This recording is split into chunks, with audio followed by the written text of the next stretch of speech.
Hi everybody, how's everyone? Woo! Yes. Enthusiasm.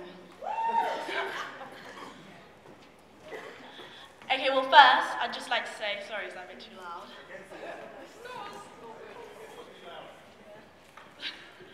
I'd just like to start by saying thank you to everyone that's come tonight. I hope you've enjoyed it so far.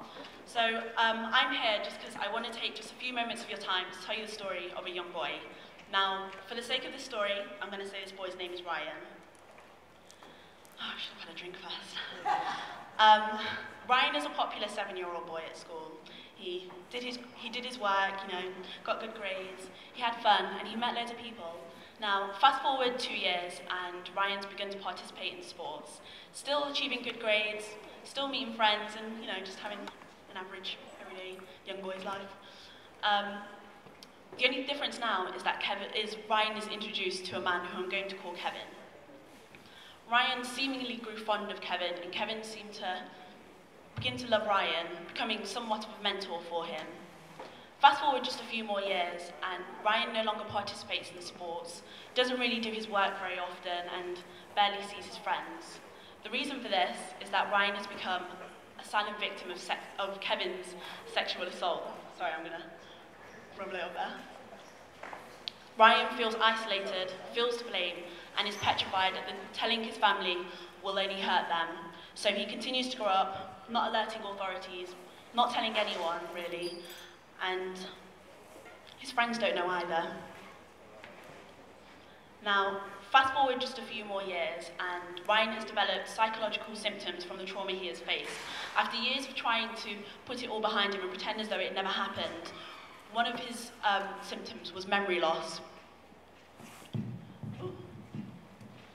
Kind of going down there. Everyone's kind of captivated.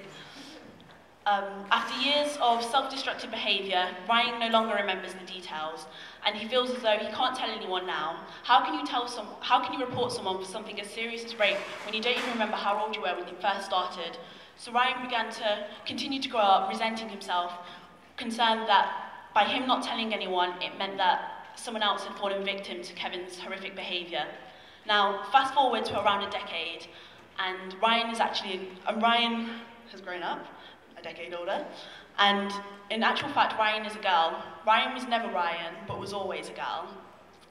A girl who grew up to become who you now know today as your Vice President of Harrow, so Ryan is me. Now, the reason that I'm telling you this is,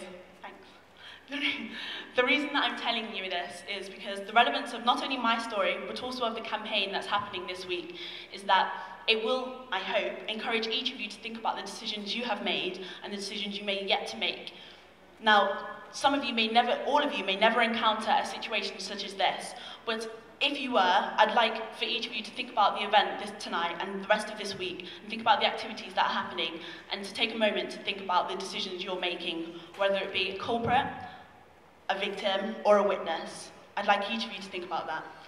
Now, before this goes on to become a monologue, a morbid one, I just want to kind of make you all aware that over the course of the next few days, there will be various different campaign activities happening throughout the campus. What I want is just for each of you to be aware, be engaged, and be understanding. So that's it from me. Thank you, everyone.